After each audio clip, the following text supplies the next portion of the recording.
We have, actually, I'm going to bring over, we have a new intern. Name is Lauren Huron. And, Hello, Lauren. I'm going to bring her in. Oh, offline, you have to teach me how to blur the background that you did there. That's really, I like that. Yeah, we'll do. You go like this. Yeah, it's helpful. It obscures, I think, like I have like a Mario Brothers picture up here, and so Video settings.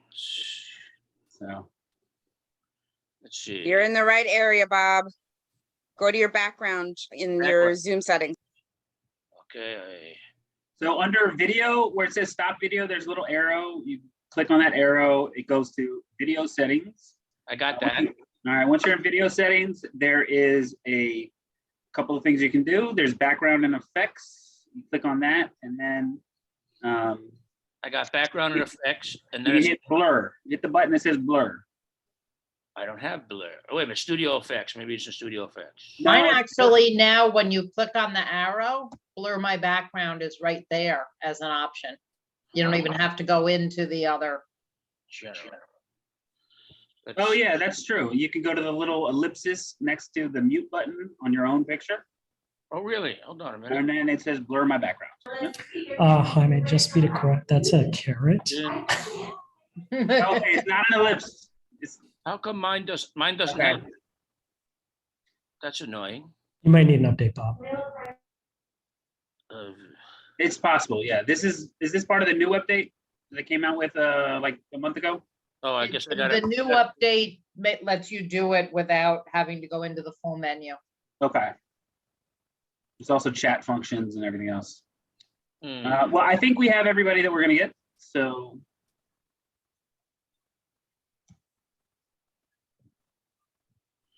Okay, Sorry, I'm having a snack.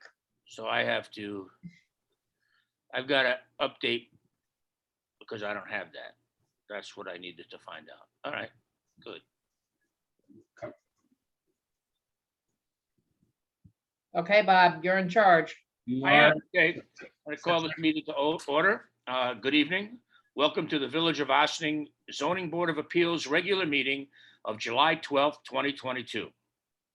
Due to the public health and safety concerns, the board is meeting via video conference using the Zoom platform in accordance with the governor's executive orders. There is no public participation in person tonight. Rather, the public can watch the live meeting online through Zoom. Notice of tonight's meeting was published as required and posted on the village website. The web notice included instructions for members of the public to access the meeting and participate in any public hearings. Comments will only be taken during the public hearing portions of the meeting as usual. In order to participate, please do the following. Members of the public attending online via the Zoom app may use the raise hand feature at the appropriate time if you'd like to make a comment. This feature is located at the bottom of the screen. Those attending via telephone can press 9.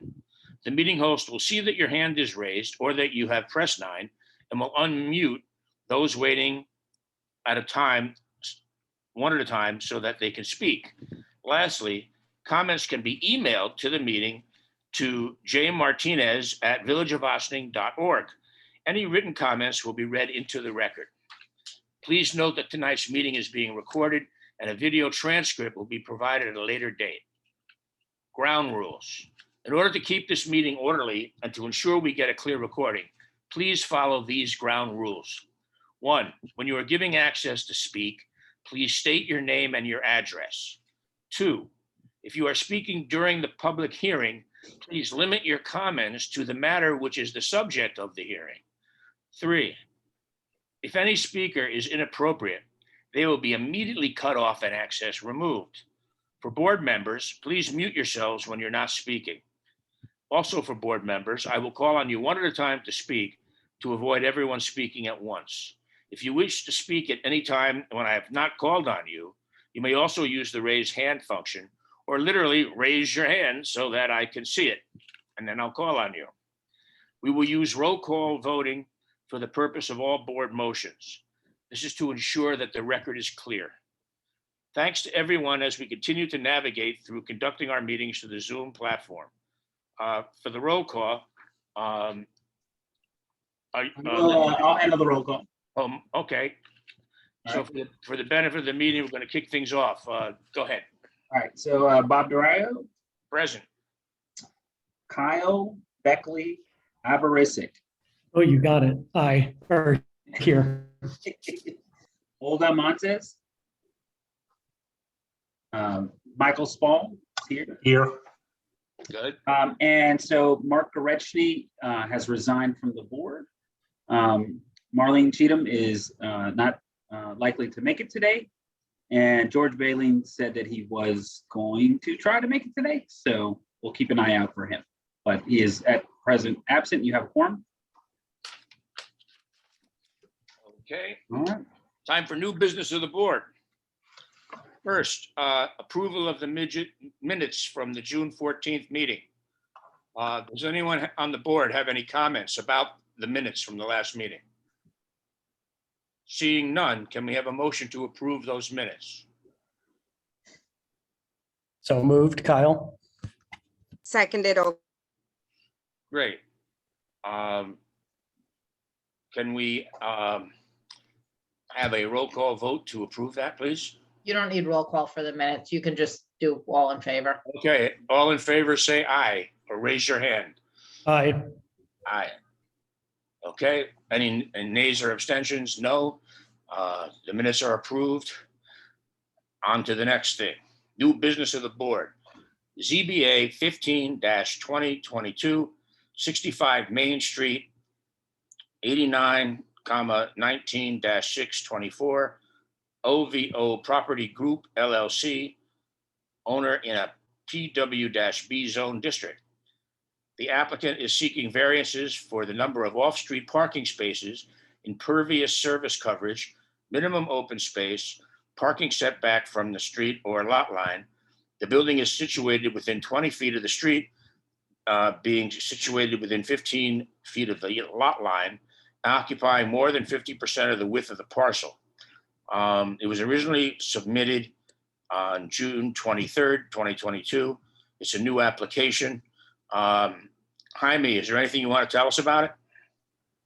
No, today the applicant is coming here today just to kind of give a brief overview of the different variances that are going to be required for this application. It's currently, planning board has said that it will be taking on lead agency or has declared its intent to be lead agency. So that notice is going to get circulated to this board pretty soon.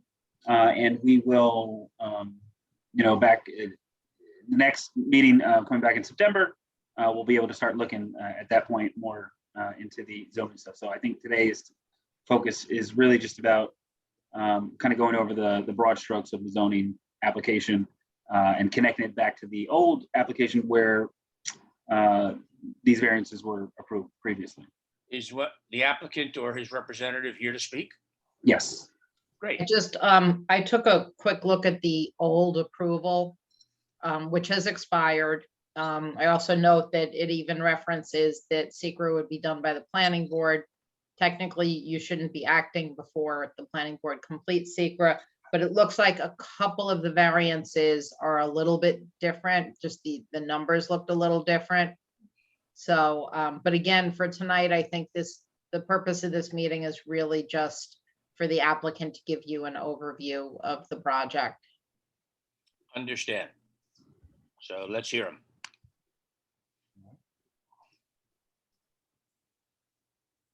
Jaime, are they ready to speak? Yeah, I'm bringing them in right now. So we have Frank Feliciotto from Creighton Manning. We have JB Hernandez, the architect, and we have Peter Chernoff, the owner. Okey doke. And I believe Frank is also with us. And, please. Good evening. Hi, you may remember we did a parking study for 4 State Street and 65 Main Street. But some time has passed since then, so I asked Frank to come back and, just give you a quick synopsis of what that was, to update it and sort of have it on the record for this separate project. Okay, what's changed? Sorry, What's changed? what's changed between your approval of 4 State Street and now? Yeah. Nothing, just Bob, that, I don't think they were allowed to present this information at the last meeting because it was a different property, but I think for the record, you guys were going to share the parking study result again, just so in the minutes for this meeting, we have a record of that. Is that? There you go. yes, correct. And if anyone's tuning in from the public to hear about this project, they may not have heard it when it was presented for 4 State Street if they weren't focused on that for whatever reason. So I thought it would be relevant to reintroduce the parking study vis-a-vis this We'll have it on project. record, so go ahead and do that. Sure, be happy to. I'll jump in. Good evening, everyone. Frank Filicciotto with Creighton Manning. Just for the record, applicant's parking and traffic consultant. So as Mr. Chernoff mentioned, when we appeared before you, I think it was either April or May of this year, we were presenting on 4 State Street specifically, but the way we approached the parking analysis for this project was to look at both projects, 4 State Street and 65 Main together, given that it was anticipated that they would go through the entitlements process in a similar timeframe, but also given their close location geographically within the village. So we did one parking study that looked at both uses and their peak demands at the same time. They're very similar uses in that they're restaurants. Obviously, 65 Main Street has the residential component as well. But we looked at both of those developments together and looked at the impact of the parking on the surrounding area. So if I may, Jaime, I'm not sure if you're able to share the parking map. I could do it if you don't have it up. You can share it if mine, yeah, or would. Sure. I can pull it up, so. Okay. And just to reorient the board, the 65 Main Street project is a restaurant with 68 seats, served by 6 employees. And then above that, there will be 5 residential dwelling units. The one distinction with this particular project is that there is off-street parking proposed. There are 11 spaces being proposed on this property, contrasted with 4 State Street, which did not have any off-street parking, if you recall that. So the full variance was being asked for 4 State. With 65 Main, we require 31 spaces. We're able to provide 11. So we're asking for a 20 space variance. What's important about the parking that we are able to provide is that we know, obviously, from doing a variety of studies, that overnight parking for the residential areas in the village can be a challenge. And this site will be able to meet the parking requirement for the residential at 1.5 parking spaces per unit. That's 8 of the 11 that we're providing. The other 3 will be available for the restaurant use, whether that's employees or handicapped patrons, to provide them with a predictable space on the site. But obviously, we're short by the 20. So we commenced this parking study that looked at parking within a 5-minute walking area. The red dot on the map symbolizes where the 4 State Street project is located. The blue dot is 65 Main Street. So we use the center, use those 2 locations to determine a 5-minute walking area from the blue dot, and that's the blue area. 5-minute walking distance from the red dot, that's the red area. And then obviously where they overlap, it's purple. If you know your primary colors from elementary school. So we factored in time of day regulations, any specific regulations related to tag parking, no parking areas, things of that nature. Within a 5-minute walking distance of this area, there are 909 parking spaces. That doesn't mean there's 909 available parking spaces, but it means that there's 909 parking spaces. And that considers on-street, it considers the MTA lot, it considers the Brandreth lot, for instance, or the Spring Street lots. So that's 909 spaces within a 5-minute walk. What we did was we looked at parking in those areas during 6 periods back in February. We looked at a weekday, midday period. Jaime's got it up on the screen perfectly, right in the center there, those 6 bullets. Those are the time periods that we looked at.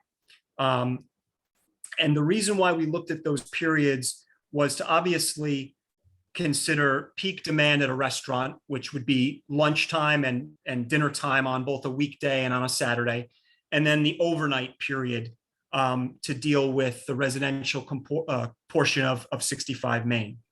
What we found is that the busiest period, and I don't think it surprises, it will be a surprise to anyone, is that the busiest period is that midday, mid-afternoon period on a weekday, when you have a utilization of 63%. That means that 63% of the 909 spaces were occupied, leaving a total reserve capacity in the area of 333. Now, what you have to, that number sounds really good, but what you have to do is then look at the 333 and say, are those usable for the patrons of the restaurant? In other words, patron of the restaurant cannot park in a tag-only space. We didn't assume that they would have tags. So we reduced that available capacity down further to just the spaces that could be reasonably used by a restaurant patron. For example, a 2-hour space or a 3-hour space, or the parking lot by the post office, which is a 3-hour space.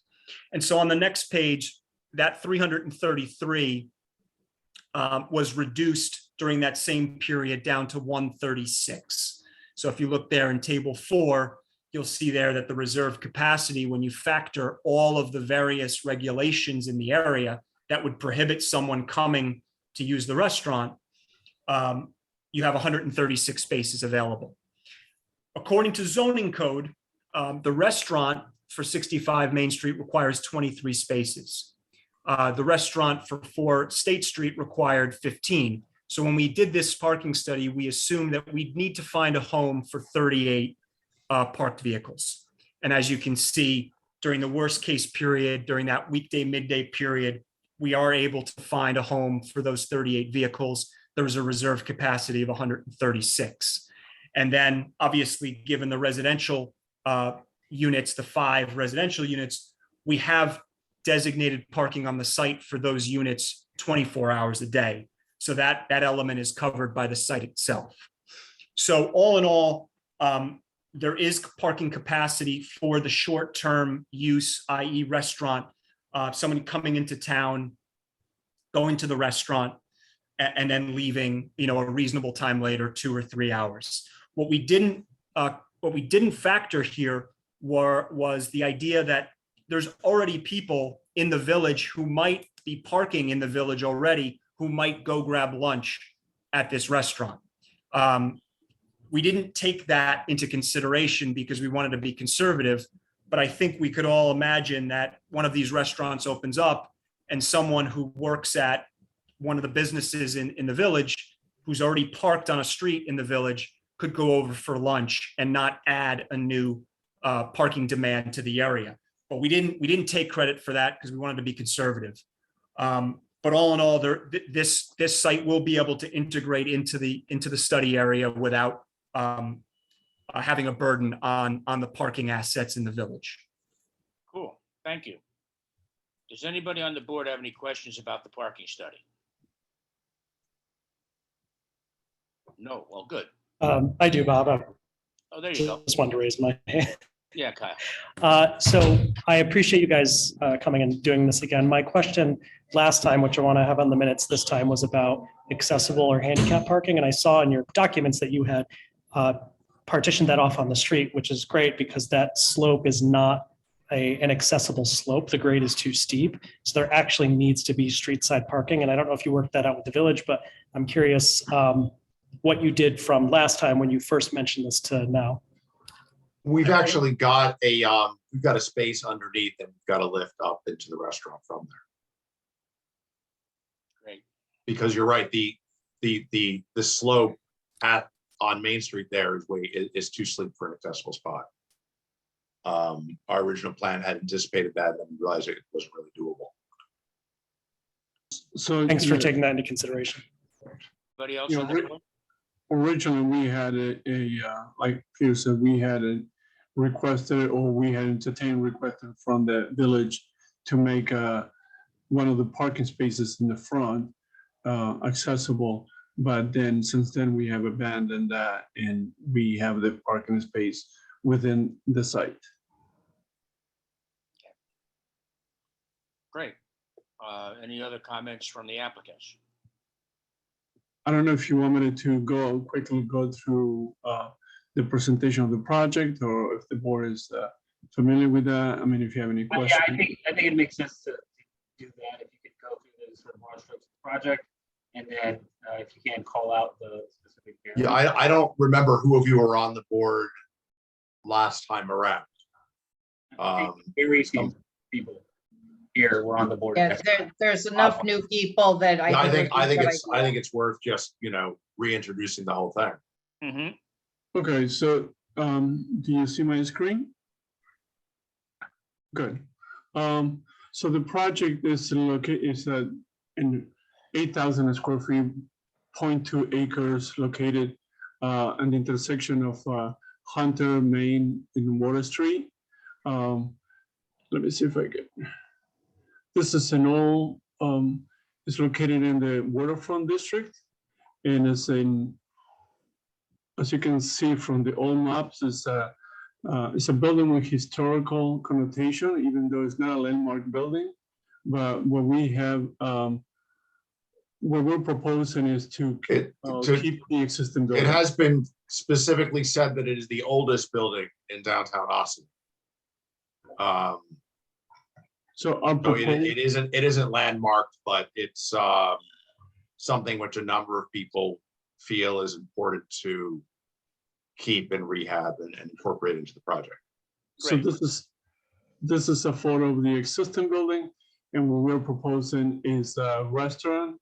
We proposing to maintain the building and then create like architectural style row housing that goes along with Main Street and the idea of extending the downtown. This is the Main Street. This is an existing driveway that we're maintaining and we are reworking. This will be the lower level of the existing building, which will become part of the kitchen. And here's what we have underneath. We have the 11 parking spaces, including the accessible parking space. And there will be a left or elevator and stairs to the main level. And we try to divide the site plan on 2 levels because it's a steep site. So we have, from the sidewalk, you'll be able to walk in. There will be entrance to the dwelling, and there will also be entrance to the restaurant. Okay. Let me just go through. Sorry, let's go faster than.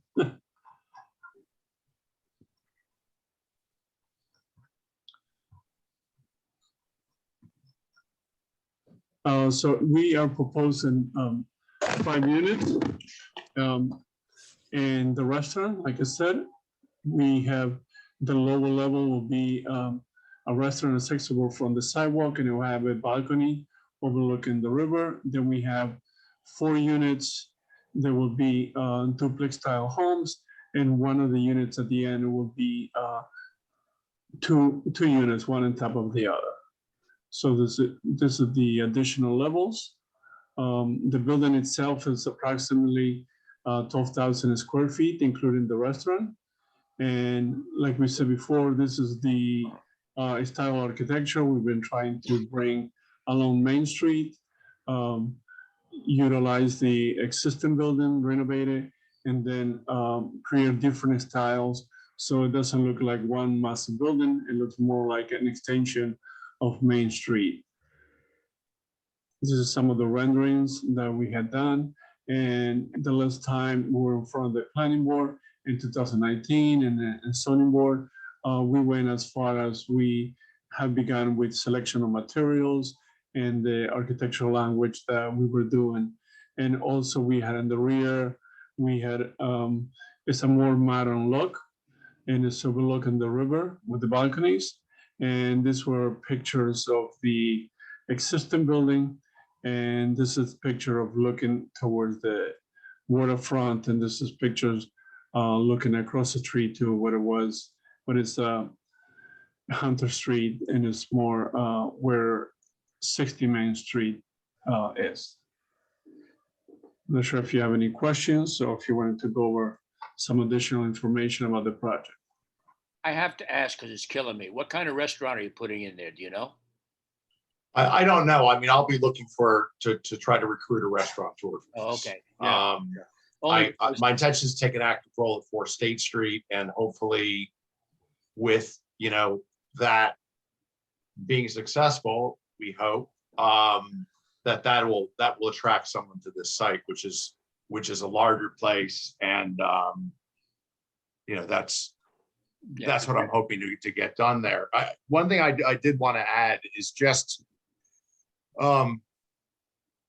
conceptually, this project and 4 State Street are not just standalone projects. I mean, there's a goal here, and that is that we've got, you know, our village center, kind of First Village Coffee, Malike, Main Street, and then you continue down, and there's this huge gap before you get down to Station Plaza. Right. And if we could kind of close that gap up, I really believe that we could energize the whole thing. And Thank you. it's a steep hill, and no one's going to be able to get rid of that hill. But if you're down there in Depot Plaza and you're looking up the hill and you're feeling like, hey, there's something right there, I can see it. I hope that we can create something where there's pedestrian flow, you know, more seamlessly between the waterfront and downtown. And I hope I can succeed. Time will tell. I can see it work. Well, I'm happy because I live on Hunter Street, so it means there'll be 2 more places I can walk to. Right. Well, I mean, and part of the thing also, you know, like it is that I mean, I am hoping to increase the pedestrian nature of Austin. So, you know, parking's an issue, but these places are for Austining folks to walk to. Kyle, it looks like you had a question. Yes, beside my obvious love of these types of projects that are revitalizing areas, they're kind of either underdeveloped or, you know, I moved to Austining for a reason, and this is one of those reasons. However, are you guys in contact with the Water Street project? Is it Water Street, the one over the hill? I Water know Street, that we're talking about the can't take DPW that site? into consideration. Yeah. Yes. I'm sorry, maybe I don't know Yes. if you're slow on you're talking about Bill Balter's project at DPW. Yes, the only reason I'm asking that is because this is not something we can technically ask you to do, but like other small cities of size of Austining who are doing these kind of projects, I'm thinking of Asheville when it was younger and going through this process. You guys are kind of abutting one another, and they're going to have access to Croton, so there's an opportunity to connect in some way, even if it's a walkway, might not be feasible, but that project, this project, So they all, there will in fact be a walkway coming off onto Main Street, which will, oh, sweet. as proposed as part of the DPW project, that will Yeah. exit about 20 feet from this property. So Oh, that's amazing. Then, Yes. So Yeah, I that's- mean, we are in touch. Actually, we had coffee this morning, but not specifically about this, just about other stuff. You know, candidly, we both served on the board for the DRI, and we just got together to just sort of talk about, okay, what's next, and how can we, you know, collaborate to try to like push some of the other stuff forward, even projects that we don't necessarily have a direct involvement in. But we are in touch, and you know, I mean, his project blocks some of my view. It is what it is. It's I think we'll still have a nice view out towards the Shadow Yacht Club and Westerly Marina, and I think that's a really lovely view. So I'm happy to have his building, which I think is going to be an attractive building next door. Cool. Any other questions on members of the board? Any? Oh, go ahead, Olga. Just out of curiosity, the residents of these apartments, will they have on-street parking that they need to get tags for, or are they being counted in any way in the parking that's on site? Yeah, we have the 11 spaces on the site, and 8 of them would be available for those residents per the code. I believe the code requires 1.5 spaces per unit. So we have 5 units, that's 7.5 spaces rounded to 8. So 8 of those 11 would be for the residents so that they would not have to park on the street. Anybody else? Well, real quickly, I just would like, if the applicant could, I mean, there's a whole host of variances that you are going to have to vote on. I think a lot of that's connected to the way that the site is sort of a challenging site. I think it'd be helpful for the applicant to at least kind of point out some of those, issues, the setback issues, some of the other stuff as well, to show what they are in case you have any questions about those in particular. Well, yes, and also we can, I just wanted to add along the same lines where Jaime is saying that we provided that part of the narrative we provided is that explaining some of the issues that we have of the variances that are required is because of we are located in a zoning district that requires 40,000 square feet minimum lot size, and all the bulk regulations that kind of derive from that type of expected lot size. And we are, 0.2, we're like 22% of the lot size. And being a plateau and being lower than Main Street, it creates these restrictions on the bulk requirements. And so I think that we kind of went to is there's not going to be an undesirable change to the community because we are definitely improving the existing building, and we add into what is now or what used to be a blemished site. Can this be, again, can we achieve any of these site distance, variances or reduce the variances due to the fact that this site is only 22% again of the requirement? It's a very small plateau on Main Street, so it's very difficult to achieve. The site yard requires the location, the parking. And again, the way we see this when look at the zoning map of Asaning, these lots are more congruent with the downtown zoning district and the location. And I think part of our challenge is that we have all these bulk requirements that are designed for a much larger size lot. And again, I don't know if you want to, I don't have in front of me the denial letter, but we had the variances that we seek their minimum lot area, impervious coverage, setback from the street, light line setback. All of those, again, minimum lot area should have been 40,000 square feet. So we're gonna need 31,000 reduction. The impervious coverage is the same, setback from the street, lot line setback.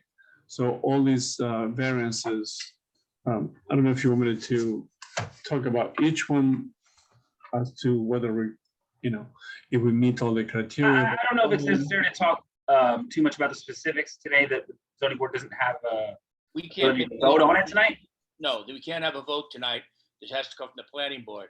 So we were just looking for the general idea of the project for those of us who weren't on the board when it first came before us. I think you guys have done that, So unless there's any other questions, I'd like to thank you guys and see you next time. Okay. Cool. Thank you so much for coming. Thank you. What's next? I can tell you what's next now. Thank you. It's, ZBA 17-2022, 31 Lincoln Avenue, 89,12-2-20. Christopher Finn, owner, in an S50 zone district. Applicant is requesting a variance for a rear yard setback for the deck chairs. So Jaime, would you like to give us the overview on that? Yeah, so the applicant is actually looking to sell their home. And so some years ago, they got a variance to allow them to put a step into the backyard and put up some new doors so that they're sort of sliding glass doors to exit to the rear of their property. Once the work was done, they realized that they needed more than the 2 feet that they had already been given under the previous zoning variance. And they were a little higher off the ground once the finished grade was completed. So they now are coming back to get a final amendment to that variance because it's not really fair to even call it a deck. It's basically like a landing platform and a step to get down to the ground. Why don't you show us the picture? I think it speaks better than anything else. Yeah. You can, I mean, the applicant is here if you want to let him present it. That would be good.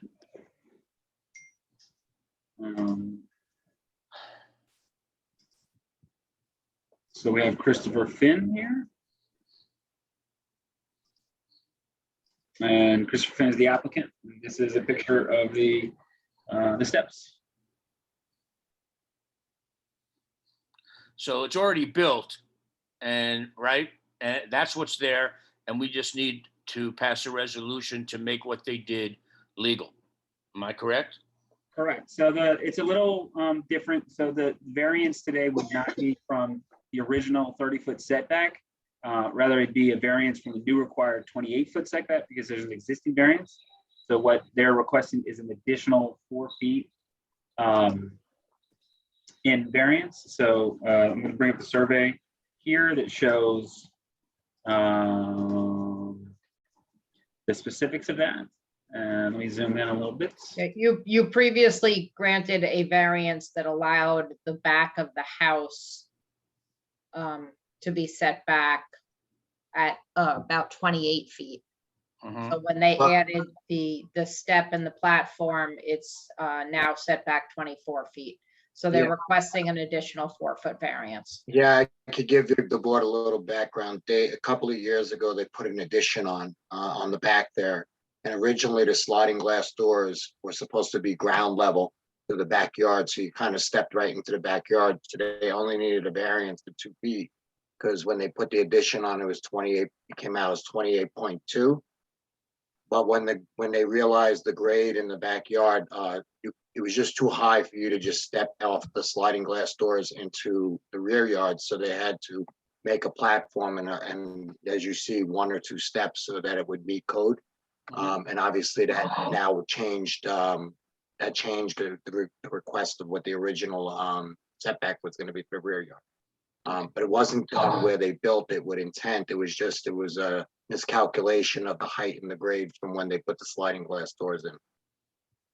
Clear.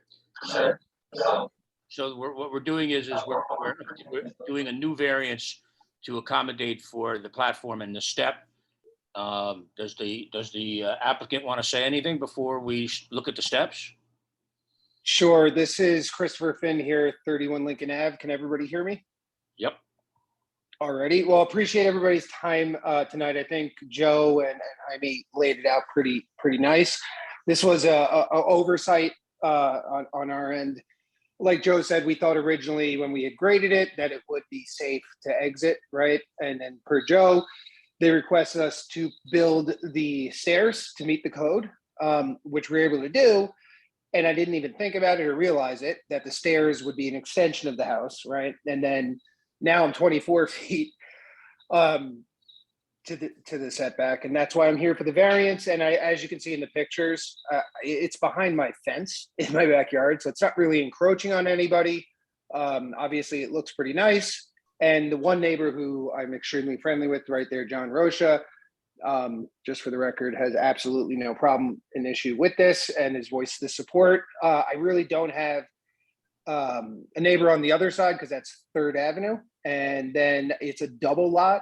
So if you see in the far, the fence, there's another lot next to it, and then my shed. So the other neighbors are very far away. So it's really no impact and an oversight on my end. So I appreciate, everybody considering it tonight. Okay, thank you. Do we need to Welcome. open a public hearing for public comments on this, Jaime? Yes. I'd like to have a motion to open the public hearing then. So moved, Kyle. Seconded, Olga. Great, so public, all right, should we, what do you call it? Just a raise of hands to vote on that, opening the public hearing? Great, okay. Yeah, let me do a roll call. Let me do a roll call real quick. Sorry. Bob Durayo, Aye. Olga Montes, Aye. Kyle Beckley Abarizik, Aye. Michael Spall. Michael Spall, did you say yes? Oh, you muted yourself. Yes, I did. Okay, sorry.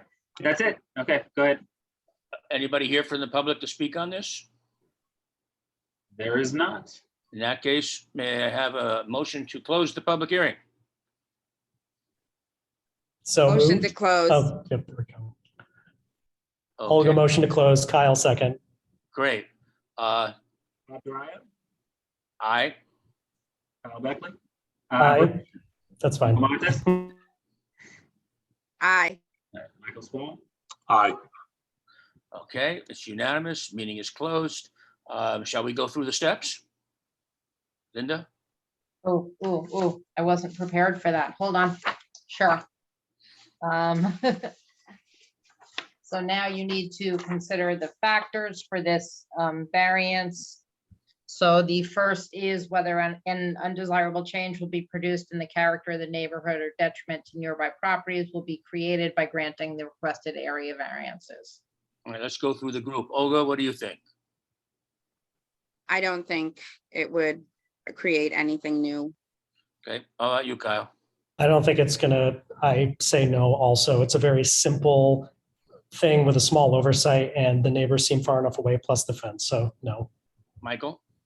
It's a minor area, minor distance. Yeah, I agree. I think this step is good for these steps, so we're good to go to the next one. Whether the benefit sought by the applicant can be achieved by some method feasible for the applicant to pursue other than the requested area variance. Okay, Olga? No, I think that was probably the best solution being met with what they encountered at the end of their addition. Kyle? If he built a deck out back, yes, but he didn't. He did what he needed to do to make a safe ingress egress, so no. Michael? I agree with Kyle. As do I. Okay, next step. Whether the requested area variance is substantial. Olga? I'm gonna say yes. But it's, yeah, I think the number, 4 feet might sort of seem substantial, but it's only, I would point out that it's only for the stair and the platform. Right. I don't think it affects, the property negatively. There you go. Kyle? I would say no. Okay. Michael? No, I don't feel it affects the property negatively either. I agree. So next step.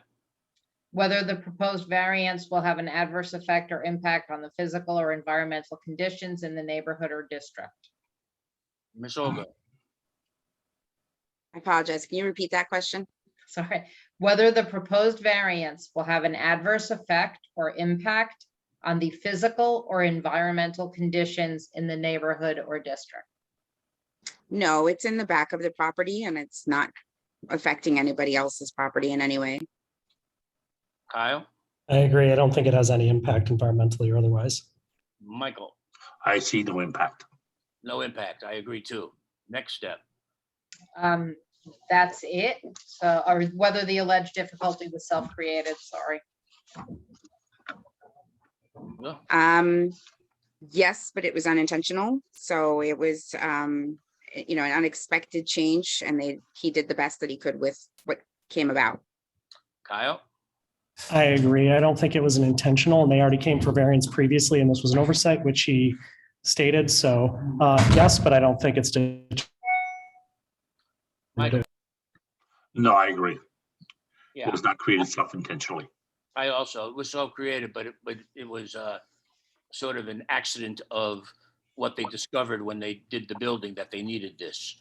So having seen all the steps and shown that there's no negative here, can we have a motion to approve this? Motion to approve. Seconded. Okay, roll call vote. Bob Dario, Aye. Olga Montes, Aye. Kyle Beckley Aberisic, Aye. Michael Spall. Aye. It being unanimous, this is approved. Thank you, everybody, very much. Appreciate the time. And Joe, I'll be in touch about the final inspection. Thank you. Enjoy your steps. So on. I'll go sit on it now. Thank you very much. Coming up next, ZBA 05-2022, 16 Campwoods Road, 90,13-2-61. Giovanbatistta and Lauren Apollonio, owners in an S75 zone district. Applicant request is a use variance for the legalization of a construction yard and for 4 residential apartments in an S75 zone district. Was originally submitted February 10th, 2022. The board had requested some additional information at the May meeting, and the applicant requested an adjournment for June. And so, Jaime, did we get the information we requested? We did. We got the information we requested in order to start the seeker review. So I think the goal today is to try to make some progress on the seeker questions for this application. I want to bring the applicant in, I think, to kind of set forth a lot of that discussion. But we have Jim Anichirico here, representing the applicant, as well as Dominica Albano and Lauren Apollonio, who is the applicant. All right, let's see what they have to say. Pronounced Jim Anacarico. Oh my, I am so sorry. Apologies. That's how you spell Anacarico, huh? Jim Anacarico. I am really sorry about messing up your name there.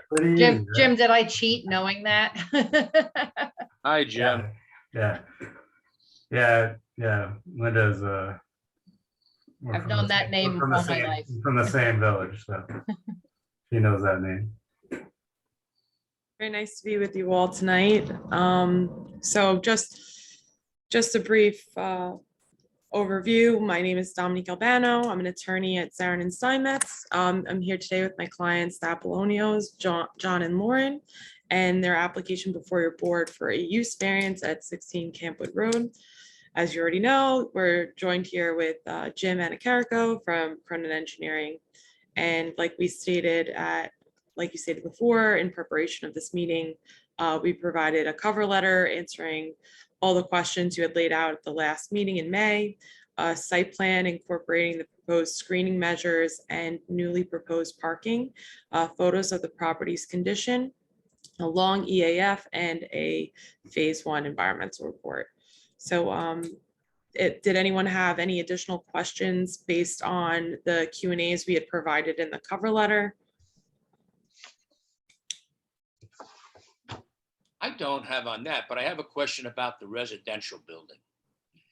How many units are actually in the residential? Because it says here 4, but I thought there were 5.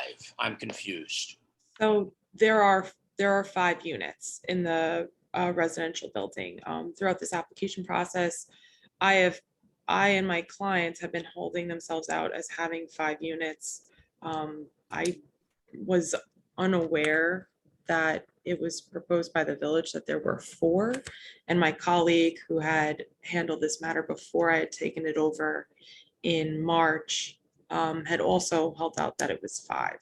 So I believe there's some slight confusion, and I just want to portray to the board that there are 5 units in this dwelling. So just for the benefit of the board, and we've had some discussions amongst staff and some discussions with the applicant to clarify the nature of the residential structure, what might also need a use variance there, whether the 5 units are also legal non-conforming, and we're still looking at some things on that. So I think we're not going to resolve that tonight. But I think we'd like to, as Jaime said for tonight, sort of focus on going through secret issues. Okay, let's do that. All right, let me share my screen here. So we have the full environmental assessment form. I think we can kind of make some pretty quick work of most of this stuff. So the proposed action may involve construction on or physical alteration of land surface. It will include, I think, some modification, most likely at the end of this process. There is some anticipation there'll be new parking spaces, some modification of the backyard, and some actual cleanup. So the answer to that is yes. And the details are for this we can kind of go through as we come back to some of these pieces. So let's move on to the next sort of high level topic for this: the impact on geological features. The proposed action may result in modification or destruction of, inhibit access to any unique or unusual landforms on the site. The answer is no. Impacts on surface water. The proposed action may affect one or more wetlands or other surface water bodies. And the answer is no. Impact on groundwater. The proposed action may result in new or additional use of groundwater or may have the potential to introduce contaminants to groundwater or an aquifer. The answer is no. And just to jump on that about contaminants, you'll remember that we had discussed the fact that there would be no more working on vehicles on the property, and that sort of relates to that. So, and that will be a condition of any approval. Okay. The impacts on flooding. The proposed action may result in development on land subject to flooding. The answer is no. Impacts on air. The proposed action may include a state regulated air emission source. The answer is no. Impacts on plants and animals. The proposed action may result in a loss of flora or fauna. Outside of some like general cleanup in the property, I think that the discussion up to this point, the expectation in the site plan is that there's going to be some addition to screening, plantings and screenings on the property, rather than the loss of any trees. It's pretty built out now. It should be less built out by the end of this process. So the answer to that is going to be no. Impact on agricultural resources. It's not agricultural sites. The answer is no. Impact on aesthetic resources. It's not in an area that would impact any sort of aesthetic resource. So the land uses to propose action are obviously different from or are in sharp contrast to current land use patterns between the proposed project and a scenic or aesthetic resource. There's no scenic or aesthetic resources there. I want to clarify that this is not really talking about whether this use is in contrast, although the use has been there for some time.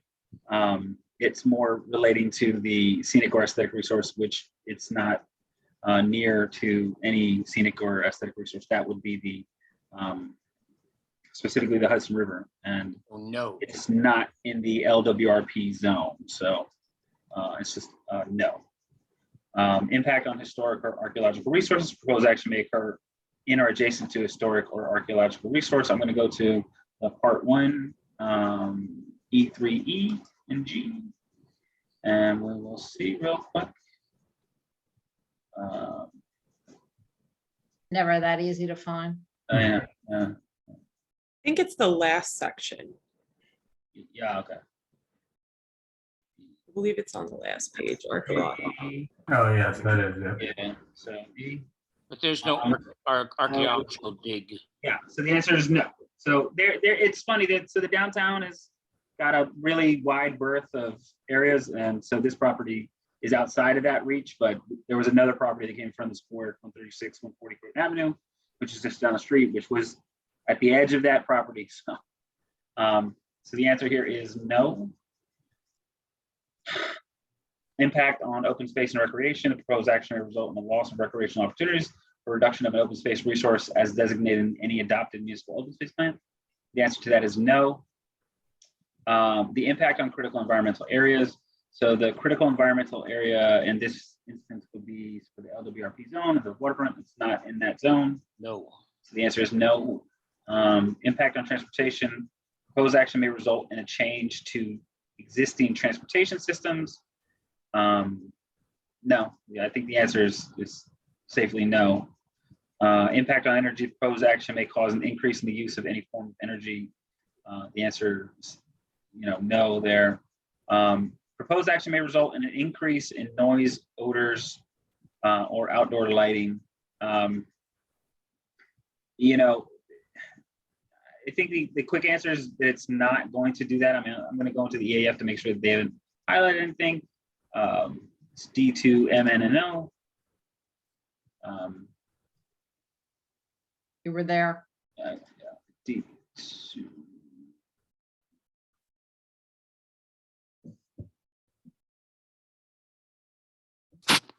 Okay, so M, N, and O are all listed as no. So any construction work is not going to exceed. So they're saying that it won't. There's no reason to believe that the changes that they're proposing are going to increase any noise or odors or light. It should lessen it. There's no lighting of that yard really at night or anything, is there? John and Lauren, I don't believe there is. Could you confirm? John and Lauren? Oh, there you go. Sorry. There's one light in the back that lights up the tenant area parking. And there's a motion light on the driveway as the tenants come up and down. It lights up the area for nighttime. And then, exterior patio lights. Okay, but is everything a shielded down light? Yeah, I mean, it's not, yeah, if it's not, we could change it, but I don't think it really affects anybody else's lighting. I mean, it lights up just our property, nobody else's. It's not like high output, stadium lighting or anything like that. Okay. Doesn't bleed off the property. It doesn't bleed off the property, exactly. So that's a no then. Impact on human health. Proposed action may have an impact on human health from exposure to new or existing sources of contaminants. So this is the question I think that you're probably going to want to dig in a little bit more. Some of that comes into the way that the sources, the different uses are set apart. And so I'm going to leave that open for now. So I think you should come back to that. Consistency with, next question is consistency with community plans. Proposed action is not consistent with adopted land use plans. And the answer to that is yes. Yes. All right. That's why they're coming here for use variance. So consistency with community character, the proposed project is inconsistent with the existing community character. So we'll go to C, C2, C3, D2, and E3.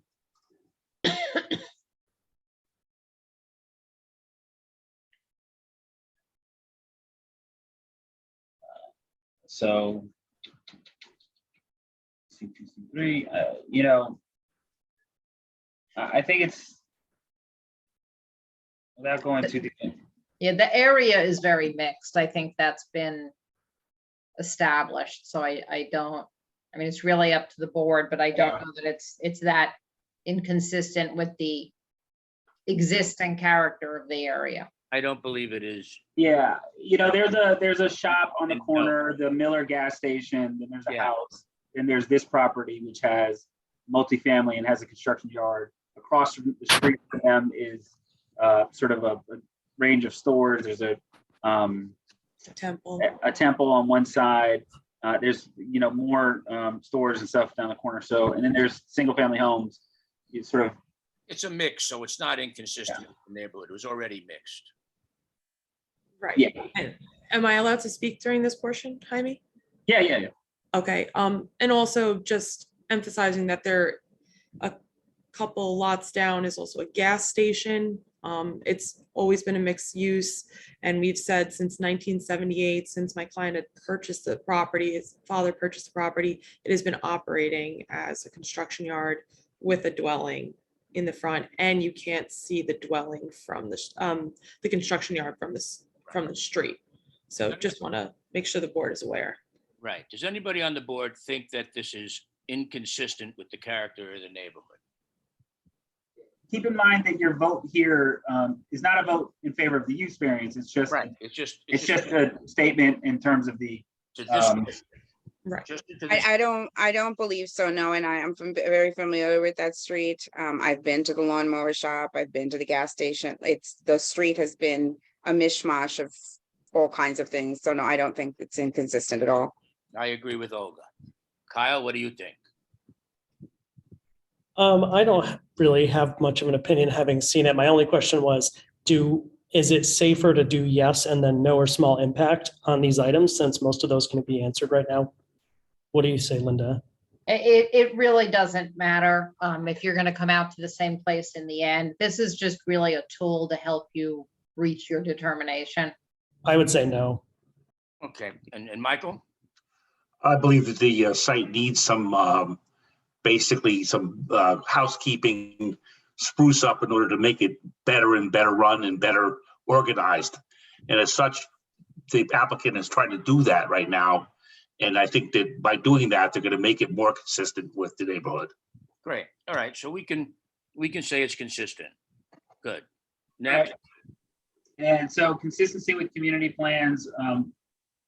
So we'll start, from the back, going back to the front to answer some of the small questions. So proposed actions, land use components may be different from or in sharp contrast to current surrounding land use patterns.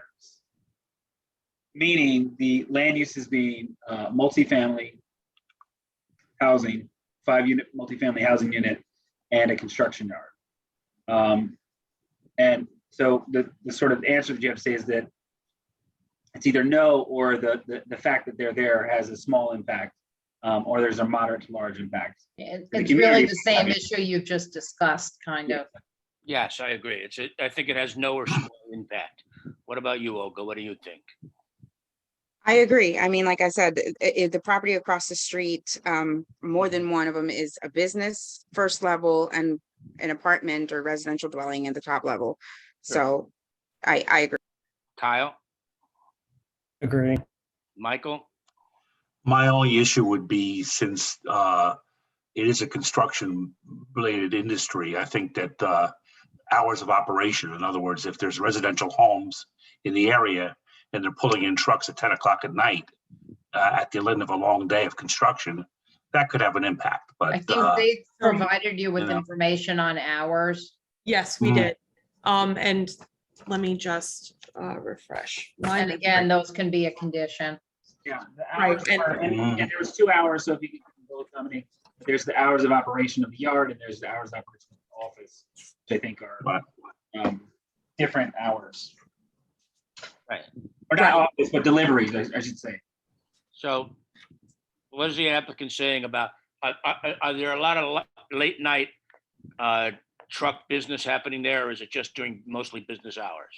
No, it's during business hours. Okay. We had provided our hours of operation in our full EAF. I don't want to misspeak.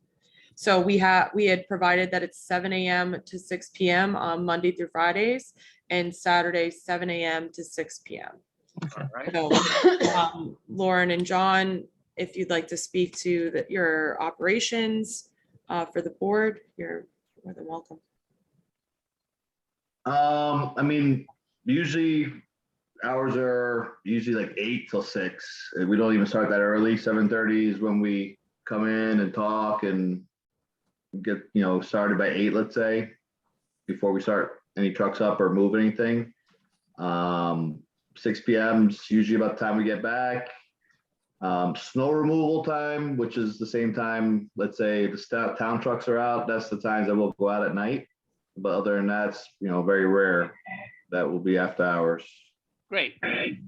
Okay. Next. Thank you, John. So then is it okay to put down no or small impact may occur? Yeah. There's an agreement there? All right, so the next question, proposed action will cause the permanent population of the city, town, or village in which the project is located to grow by more than 5%. The No. answer is definitely no. The proposed action is inconsistent with local land use plans or zoning regulations. And it is obviously inconsistent. If the board, I think based off of the comments from the board up to this point, I think it's safe to say that it's small impact, no, or small impact. Yeah. It's not no, but is it small or is it moderate to large is the question. Yeah. Does anybody on the board think that it's not a small impact, that it's a large impact? Okay, so no. Next. Okay. The proposed action is inconsistent with any county plans or the regional land use plans, and the answer is no, it's not. The proposed action may cause a change in the density of development that is not supported by existing infrastructure or is distant from existing infrastructure. And there's no new construction of any housing or even the construction yard, so there's no change. Proposed action is located in an area characterized by low density development that will require new or expanded public infrastructure, and the answer is no. Proposed action may include secondary development impacts, such as residential or commercial development not included in proposed action, and I think the answer there is also no. No, It's not going to induce any new development around it. correct. So, So moving back a little bit, the impact on human health here, I think it's worth. Go ahead, Linda. I'm sorry. Yeah, so you did receive a phase 1 from them. A couple of things were raised there and a recommendation for some additional testing because there had been some oil tanks and some potential leaks. I don't know if that additional testing is getting done or has been done. I think that's But can I just, I'm sorry. The action is proposed includes the restrictions that we're gonna put on it about not doing work on vehicles. I think there was a question about whether your tanks were registered. They're supposed to be registered with the county under the petroleum bulk storage resolutions. So I think, this board is gonna work to clean that up. So the action that you are looking at here hopefully won't be creating exposure, but will actually be helping improve the situation. correct. So that's sort of the context in which you need to look at this topic. And just before you go through these points, we are going to be complying with the recommendations given by Mr. Gallinger. So we're going to be going forth with this remediation. Great. That's good news. And getting, so that includes also removing the tanks. the waste and some of the drums that were there. Right, right. He had brought that to Mr. Apollonio's attention. Okay. And so will you just let us know what tanks are being removed, what tanks are going to remain in place? Yep, absolutely. Okay. Shall we go through these steps here? Well, I actually think that given that, the top item may be no, Great. So we can move on. unless does anybody disagree with that? I don't disagree. I'm just restating for myself and for brevity. So we are checking no because it is our intention to include the kind of mitigating factors into the requirements of approving the variances. Yeah, well, they have actually proposed them, so they're Oh, gonna okay, great. give us more details on what tanks are being removed and what steps they're taking to comply that will actually make it have a positive impact on potential exposure. That's great. Then I would personally say no. Can I just ask a quick question, maybe towards Linda on this? Does that also include the number of structures that we have on the property as well? Is that something that's remaining, or is that something that's going to be reduced? There's some, because there's, I think, a number of accessory structures over there that have popped up over the years that there's no records of either. So Impacts the site. in relation to the accessory structures, so my understanding of what Linda was discussing is related to the oil tanks and the environmental potential hazards. that were brought up in the phase one. I believe when we go and pursue a area variance for the accessory structures, that's when an additional discussion will be had about the accessory structures. As of right now, the garages have been, we provided what is in the garages and what they're used for. That wasn't part of the proposal to remove any accessory structures Yeah, that are if we're permanent. looking at the use variance and the area variance separately, Right, I'm gonna make a point in any use variance approval is saying this is not approving any of those specific structures and their location. You're still gonna need to get area variances and you're gonna need to get site plan approval from the planning board. right. So I think it's probably not a bad idea for your client to be starting to look at, do they need all of those structures? Which ones do they want to fight for? I would also point out, it wasn't mentioned here, there are a couple of things that are not quite structures, but they're large containers that you have already said you're getting rid of. Mhm. So there, I know that's a piece of it, but I think Right. Linda's right. Figure out which ones you definitely are going to fight for and which ones are maybe not as important. Right, and those weren't technically accessory structures that are movable. And in the photos that we had provided, it's clear our clients have taken initiative to clean up the site and organize, and they will continue to do that throughout this process. Joe, does Well, my that address second- what you my- were? Sorry. Yeah, and then my other question is, because we're talking about tanks and storage and fuel and stuff, has the site been tested for any type of oil spill or contamination? That's So- what the phase one recommended and what they said they're gonna follow up on. So that they're planning on doing those tests, is that correct? Yes. Great. Okay, what's next? Let me check and see if there's anything else open here on the part 2. So the last was the impact on land. So I think that we can kind of quickly run through these questions here. Proposed action may involve construction on land where the water depth of the water table is less than 3 feet. No, it's not going to include any sort of construction at all. So Okay, so no, the proposed action may involve construction on slopes of 15 feet or greater. The answer is no. Proposed action may involve construction on land where bedrock is exposed or generally within 5 feet of the existing ground surface. no, no. No new construction. So the proposed action may involve the excavation and removal of more than 1,000 tons of natural material. Even if they do a cleanup, I'm sure it's not going to reach that level. No, The proposed action may involve construction that continues for more than 1 year in multiple phases. The answer is no. Proposed action may result in increased erosion, whether from physical disturbance or vegetation removal, including treatment by herbicides. So they're going to go through site plan. They're going to have to, submit a plan for the planting and everything else. I think that we don't have that plan just yet because we don't know the final site plan, but we do know that in order for them to get site plan approval, they're going to have to get that fixed. So I would say no. And then the proposed action is or may be located within a coastal hazard area, and the answer is no. No. All right, what's next? So that's it. So you actually are done with the part 2.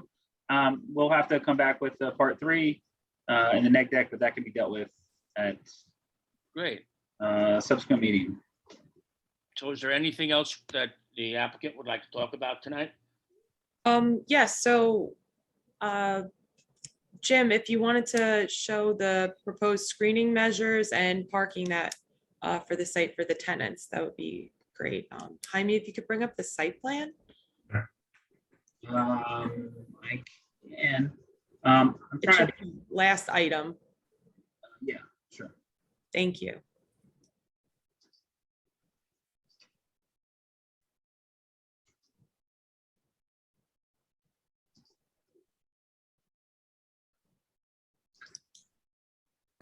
So for the Apollonios, I know this is annoying and long, but it's long overdue and going through this whole process. If you save everything and put it in a fireproof safe, hopefully you'll never have to go through it again.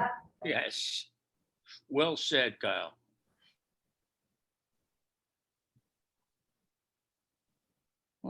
the site plan, Dominique? The newest, yeah, right, okay, this is- great. That's it, thanks, Jaime. So as we were asked to do, we were asked to try to create some sort of separation between the residential aspect of the property and the commercial.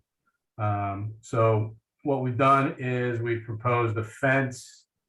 I don't know if you can see it there, just behind the concrete patio of the house.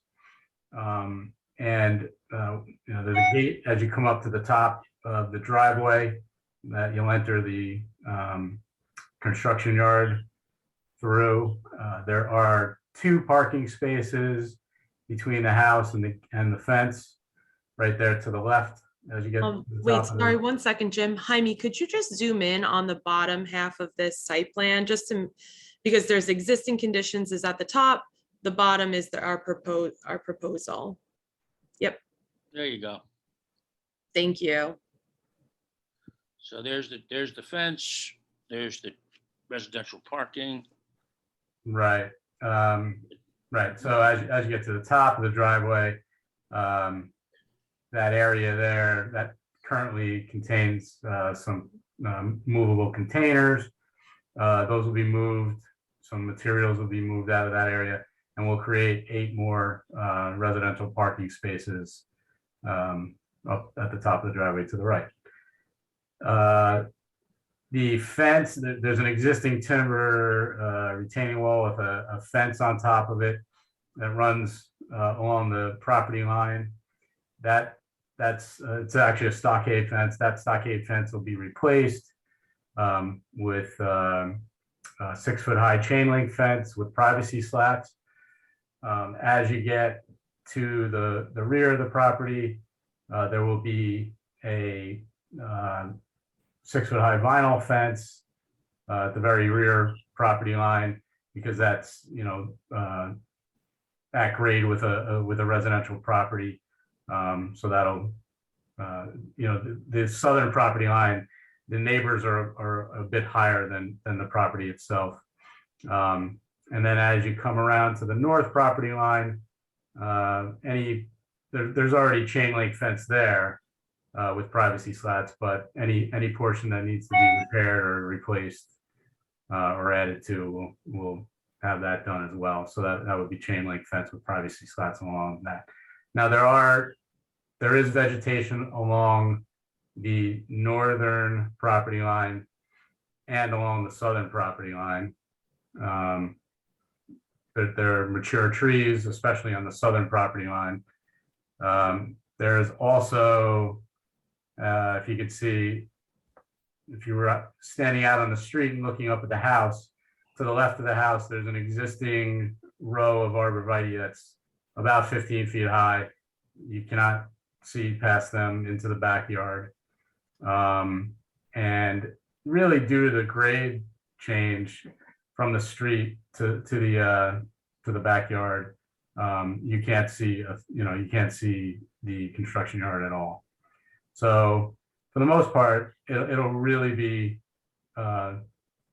unseeable from the public down on the street on Campwoods Road. And essentially, it is pretty well screened from the neighbors as well along the northern and southern property line. So that's it. That's really it in a nutshell. Okay, thank you. Anybody on the board have any questions?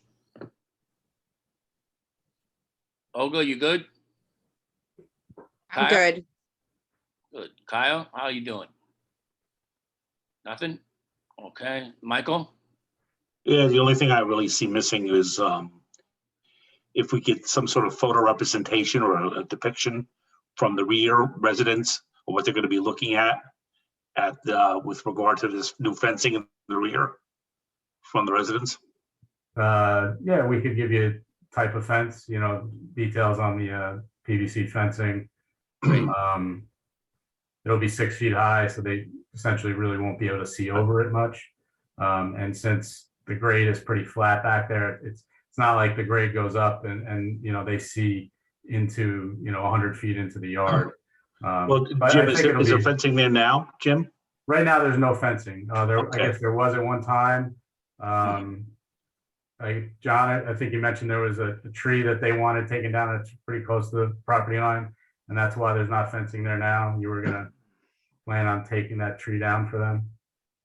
So the neighbors in the back confronted me last year about cutting down a tree. We had the vinyl fence to install in the back. We just never did because it's the easiest access to get to that tree, even though it's on their property. I was gonna drop it onto my property and chop it up and get rid of it for them. Just trying to be a friendly neighbor. Great. But I haven't gotten to it because all this is going on. I don't really want to go do something back there and cause more issues until this is settled. How big is the tree? It's a large tree, you need a permit. I would say don't go cutting down any trees without checking to make sure you need a permit. You would probably need a permit, yeah. It's like 24 inch in diameter, 40, 50 feet tall. It's a big tree. I do have another question. I just want to clarify on some, because I think this question was asked before. Do you both live at this residence? Or Not at the moment, my mother does. no? Is your mother actually in, who's actually named as ownership on the business? Is it yourself or your mother? I am. How does this matter? Why is this coming up? Lauren. Anything else, Joe? No, well, the only reason why I bring the question up is only because, there's some factors in our zoning code that talk about, businesses that usually when it's determined that you can have, say, like a business or a home-based business, that the owners of the business actually have to reside at that residence. And that's the only way I bring it up, because it's written in the zoning code that way. So that's why I'm trying to get clarification, because when the last time, when you had the application when you asked the board, basically an interpretation, at that time it was stated that you live there. That's why I'm asking that, because then that would not be a factor. Mom, can I just say that's one a thing? factor. I'm 42 years old. I was born and raised in that house. I moved into the house, out of the house, into the house, out of the house in the past 10 years, maybe 5 or 6 times. Doesn't mean I'm not gonna go back there. I mean, it's my home. It's my childhood home. That's, I lived in apartment 2. My mother lived in apartment 1. I lived in apartment 4 when we first got married. I've been in and out of, that house so many times. Right now, I'm not living there, no. But will I come back? Yeah. I only bring it because there's a section that discusses that, so I don't know if that plays into factor this use or not. So it may not, but it's just something that We just wanted to make sure we had the facts. Okay. I mean, I'm just saying it's where I grew up. I'm born and raised in Ossining, and I do go back and forth there a lot. It's just when we were 6 months ago, we were there. Yeah, we moved in. Six months ago, I was living there. I just moved out. This is something new. At the time of the zoning interpretation, I they was were living there. residents of that home. and that's why the reason why I only bring it up, because at that time it wasn't considered a factor, because the statement was, if you live there and run a business there, there's provisions in our zoning code that says that, a certain percentage of the use in a building can be like your home-based business. But one of the provisions says, if the owner of the company or the business work there, so that plays into a factor. And if you're not, I'm not saying what the board can still grant the use variance, but it's something that's within the zoning board that there is a specific portion of code that mentions that. So. Okay, that's just something you it's not the first time. I mean, it's just So if mom was an owner of the business, this would stop being an issue. She probably is like a 2% or 5% owner. Just saying. Not necessarily. It tells you can use like a certain percentage of your home-based business out of your use. It has to be done like in the main house. It's just one of the many things here that this, we're putting 2 different uses essentially on the property. Yeah. And we're approving 2 different uses on the property. So Plus, one way that it could be looked at is like, if you live there and it's your business. So we're just clarifying that that's not in fact the case. one of the and plus, was that the one of the apartments is your mother's apartment, but is also an office. So it's an office Right. to the business use.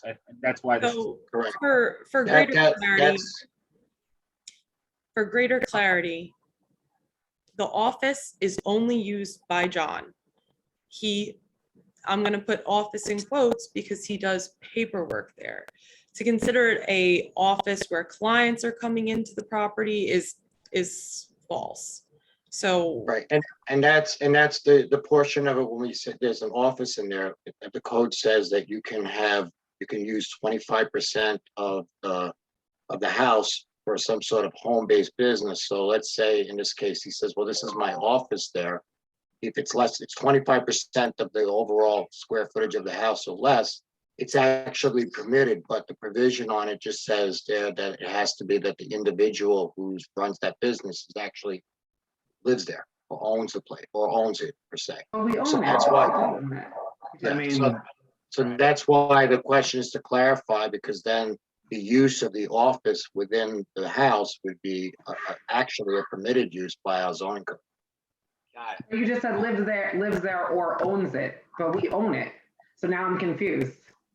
So if we have some time, if we have some time to look at this point in the zoning code and get back to you at the next meeting, providing more information about this, that would be very helpful. Yeah, just for both of us to looking, be on the same page. yeah, just look into that section. There's a section that's called home-based business. Okay, So if you look into that, it's in the supplementary section of the residential. And Right. see if on the office use within the building, if that applies to that, because then that would be permitted. But you have, Joe, you went off. I'm sorry, you have to just read the language in it on how it applies. Okay, absolutely. And I just want to emphasize that they have been in this like on and off this property.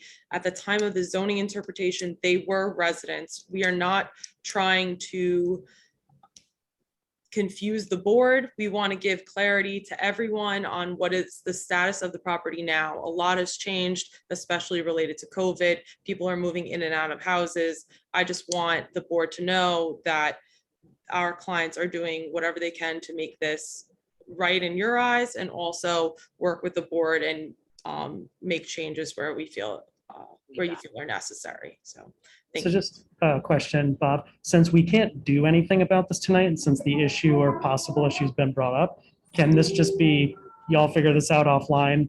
Because we can't do anything tonight, so Yes. we're just gonna go back and Yes. forth. Yes. Thanks, Kyle. That's the same as what I said about the issue about the 5-family at the beginning. Exactly. It's for a later date. Is there anything else we need to deal with tonight? Or are we done with this case for this evening? I think we're done. I want to ask Linda, because I'm wondering now whether there is actually any need to sort of hold off on a vote for seeker that would at least enable the planning board to start discussions on their piece of it as well. And I don't, it makes sense. you know, I'm not sure that it's ready to go to the planning board. I mean, they wouldn't get on a planning board agenda until after the next zoning board meeting anyway. Okay. Yeah. So let's adjourn Just the it. way the calendar is. So, I wasn't, you know, I don't think they need to vote necessarily on the negative declaration tonight. I think we've gone through the information. We know where that's going. Okay. So But there are a send this few to the next issues. meeting then. There's a few issues that we should get resolved. Do we need to vote on adjourning it, or can we just say it's adjourned to the next meeting? You can vote to adjourn it. Okay. Yeah. Motion to adjourn. I need a motion. Motion to adjourn, Olga. Thank you. Second, Kyle. Great. Roll call vote. Bob Durayo, Aye. Michael Spall, Aye. Olga Montez, Aye. Kyle Beckley Aparizic. Aye. Being moved, second, and voted unanimously, it's adjourned to the next session. Thank you so much, everyone, for coming in tonight. We'll see you next month. Thank you so much. Thank Good you. night, Good night. everyone. What else we got? We got, the last thing is adjourned matters. ZBA 14/2022, Water Street, Central Avenue, Main Street, 89.19-622, 26, 27, 28, and 29. Village of Ossining, owner in a PW-B zone district. The applicant is seeking variances for the parking structure proposed within 20 feet of the street, the parking structure proposed within 15 feet of the lot line, the mixed-use building proposed within 15 feet of the line, the minimum setback for the parking or loading areas from the street or lot 9 to the parking structure, the habitable floor space for the proposed Bob, residential. you don't have to read the whole thing. What's that? You don't have to read the whole thing. It's adjourned. Oh, it's adjourned. It's adjourned. So we don't have to talk about it tonight because it's adjourned. Right, your way, at this point, the planning board is working on secra, and then it'll come back to you. Okie dokie. Is there anything else on, do we need to talk about this evening, or can I call for a vote to end the meeting? You can end the meeting. You can end the meeting. Motion to close the meeting? So moved, Kyle. Seconded, Olga. Good. Roll call vote. You can say all in favor here, or you don't need to. All in favor? Everybody raise your hand. Aye. Good. Meeting is adjourned. Thank you so much, everybody. Great meeting. We'll see you all next month. Oh, wait. Before you do that, September. is there an August September. meeting? No meeting in August. No meeting in August. Jaime, just to make it a little easier for you, I'm using Beckley professionally. I've been using it so long, but it's just Kyle Aberizik. You don't have to say the whole thing if that helps. Kyle Aberizik, yeah. You don't need to say. I'm literally reading. Yeah, no, I'm sorry. So many people in my industry know Kyle Beckley, so I'm going to have it for a long time. Yes, my wife did the same thing. She's still Gail Palmieri. She never changed Yeah. it. Beckley is actually my middle name. I dropped my middle name and officially changed it. I actually finally got all my documents good. today. Congratulations. Yeah, Thanks. congratulations. Now I can say there's one thing that I have lived experience similar to a woman, So I traditional. did not change my name when I got married, so I did not go through any of I'm that. taking your place. Oddly enough, I just had to go through it. I had to change my middle name because it was spelled wrong on my birth certificate. And I didn't know that it was spelled wrong until recently. I bet the government told you. My baptismal certificate had it spelled right, but I never noticed. And so I asked my parents and they said, yeah, no, it's wrong. So I had to change all of my documentation. And so now I'm officially Robert Reed, R-E-E-D, Durayo. And nobody cares. But anyway. Now I know Right. nobody has to stay for this, but I have one question. That I was on the board after the retaining wall for that apartment complex on the hill Yes. came down. What's happening with that building? The retaining wall is still before the planning board. Got it. So are they going to actually keep the building and build a new? You talking about the old Elks Club? Oh, Yes. I don't know. The place that fell down and I caused some think damage. he's in this- talking about the property Um, that's over across from that 65 Main Street. Yeah. That used to have, yeah. 80 I Main thought They the whole took, thing was destroyed. That building was demolished. It was taken down. It's an empty lot right now. Well, No, American, no. The apartment building that's like sitting on a ledge. yeah. Yeah, that's gonna, if they put Are up we a still new in a meeting? retaining wall. Are we still in a meeting? I just want to make. Litigation, isn't it? No, we're not. We're just talking. We're still technically on a public meeting. but- Oh, Public meeting, My- public meeting is. So it's okay. I need to make sure that we have a Good night, clarity public. on this. I know we can't voted. have a non-public meeting, so. Oh, Oh, got it. I Yes. get it. So, Well, right now, just to let you know, the building is vacant, but if they get approved and put up their retaining wall and correct the site. And once they build it, then it would allow them to occupy the building again. It's just the way the site is right now. It's not fire safe. You can't access the back of the building until that is all built and correct. got it. Great. Thanks. Thanks, everybody. See you in September. All right. All right, have a great Have a summer, good evening. everyone. Enjoy the rest of the Yeah, summer. everybody, Bye-bye. September. Bye now. Bye.